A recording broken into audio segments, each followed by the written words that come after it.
Hello and welcome. Well, today we are spilling all the beans on a topic that sounds terribly corporate, but is actually the secret sauce behind every successful business in India. We are talking about the sales organization. Now, don't let the term intimidate you.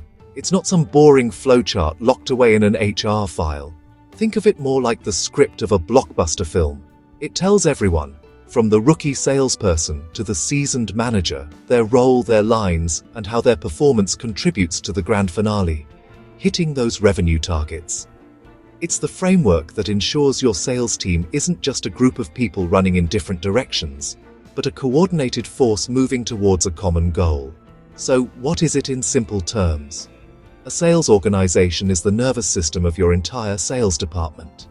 It's the deliberate, strategic structure that dictates who does what, who reports to whom, and how information flows from the top leadership down to the person on the ground meeting the customer. It's about creating order out of potential chaos. In the old days, this might have just meant drawing a hierarchy chart. But today, in a post-pandemic world of hybrid work, digital tools, and customers who are smarter than ever, this structure has evolved. It now includes remote teams, virtual sales pipelines, and even AI helping us make smarter decisions. Let's define it for the record. A sales organization is a strategic arrangement of people, roles, and systems designed to achieve sales goals efficiently and ethically. Every single customer interaction, from the first hello to the final handshake, is guided by this structure. It's what ensures a consistent, high-quality experience for your customers, which in turn builds brand value and, of course, drives revenue. Without a solid structure, imagine a cricket team where nobody knows who the captain is, who the bowler is, and who is supposed to be fielding at slips. That's a recipe for disaster. Before we dive deeper, let's get some of the jargon out of the way.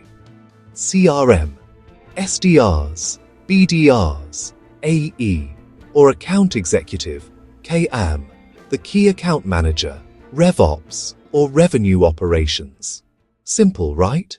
So, why are we having this conversation today, on May 24th, 2024? Because the way we sell in India has changed dramatically. Your organization's structure needs to keep up. Today's market is a complex, fast-paced battlefield. Customers are digitally savvy. They do their research online before they even speak to you. Your competition is not just the shop next door, but also a startup from another city, or even another country. In this environment, a well-thought-out sales organization isn't just a good to have. It's survival and a prerequisite for growth. A strong sales structure provides absolute clarity. Everyone knows their exact role, their targets, and how they fit into the bigger picture. This eliminates confusion and aligns the entire team. Think about expanding across India. A proper organization lets you expand smoothly, entering Tier 2 cities in Uttar Pradesh, launching a new product line in the competitive Mumbai market. A well-defined structure is critical for measuring what truly matters. Clear chain of command makes it easy to track performance, identify bottlenecks, and reward your top performers. This isn't just about efficiency, it hugely impacts team morale. Salespeople thrive in an environment that is stable, transparent, and fair. When they see a clear path for growth, ultimately, it all comes back to the customer. A well-designed sales organization ensures consistent, high-quality service. This consistency builds trust and fosters loyalty. As Alfred Chandler said, structure should follow strategy. In today's India, your strategy must be adaptive, customer-obsessed, and your sales structure must be the agile engine that brings it to life. Table of Contents, Part 2, Act 1, Why Structure Matters and Core Principles. 1. The Power of Clarity. 2. Covering Your Ground. 3. Built to Grow.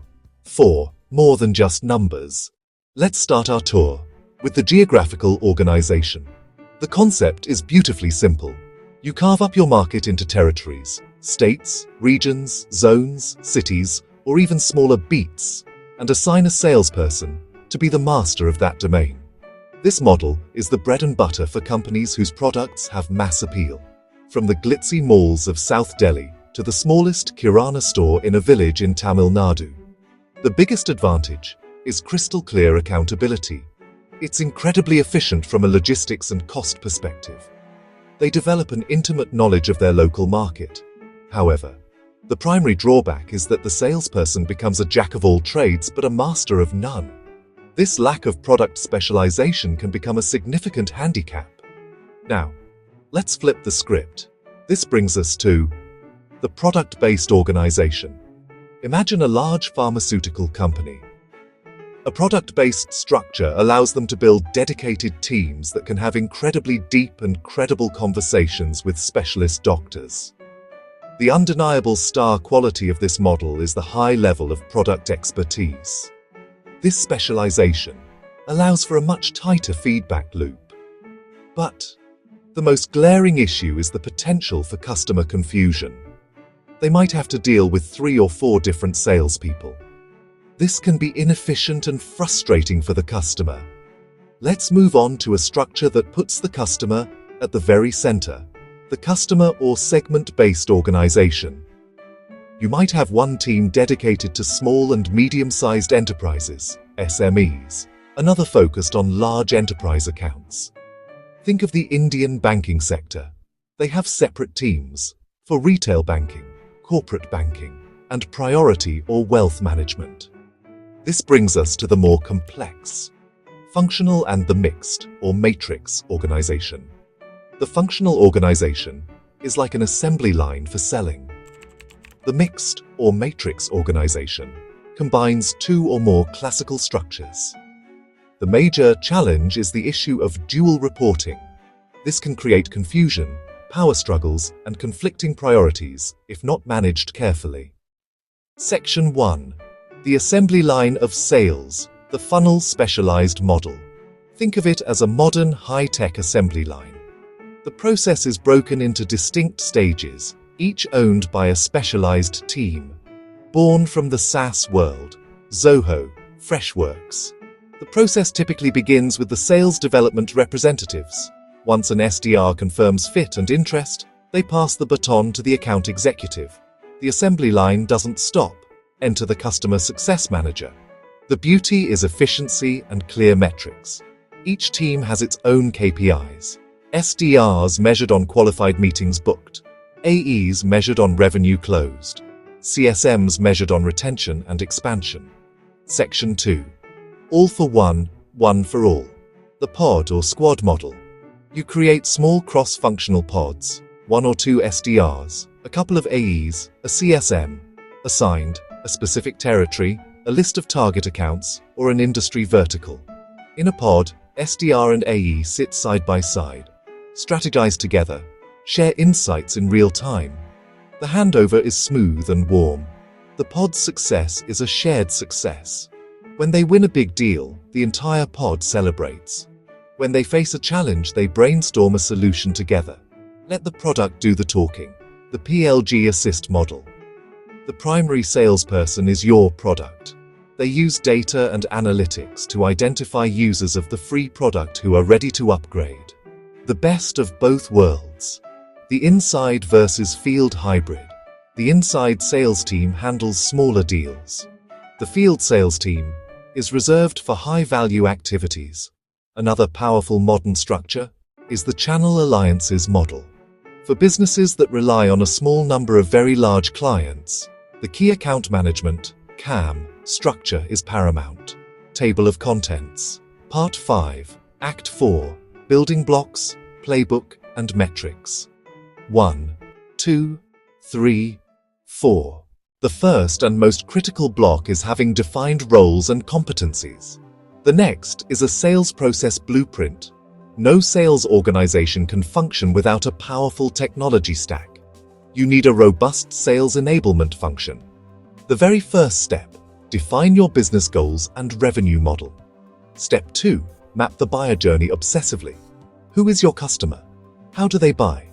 Step 3, select the right structure and create job descriptions.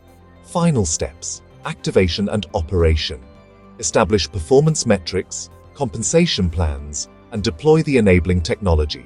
Review and adapt the structure, ideally biannually. Your sales organization must be a living entity, constantly adapting to stay ahead. If you can't measure it, you can't manage it. Your metrics and dashboards are the scoreboard that tells you if you are winning or losing. The first are coverage metrics. Next are the conversion metrics. It's not just about winning deals, but how fast you win them. This brings us to velocity metrics. Acquiring a customer is only the beginning. Retention and financial metrics are paramount. This is where data-driven governance comes in. Compensation is one of the most powerful tools to drive behavior. Sales can't operate in a vacuum. It must integrate across the company. And so, we arrive at the grand finale. A well-designed sales organization is not a corporate formality. It is the strategic engine that translates your business ambitions into tangible revenue. The classical structures are the Amitabh Bachchan of structures: classic, powerful, but needing to adapt. The modern, AI-driven structures are the new age stars: versatile, data-savvy. The most successful Indian leaders today are becoming master directors, blending the classical with the modern to create hybrid structures. The perfect sales organization is a myth. Your sales structure must be a living organism, not a static monument. Stay curious, stay data-driven, stay close to your customers. Thank you for joining this conversation. Now, go and make your sales organization the biggest hit of the year.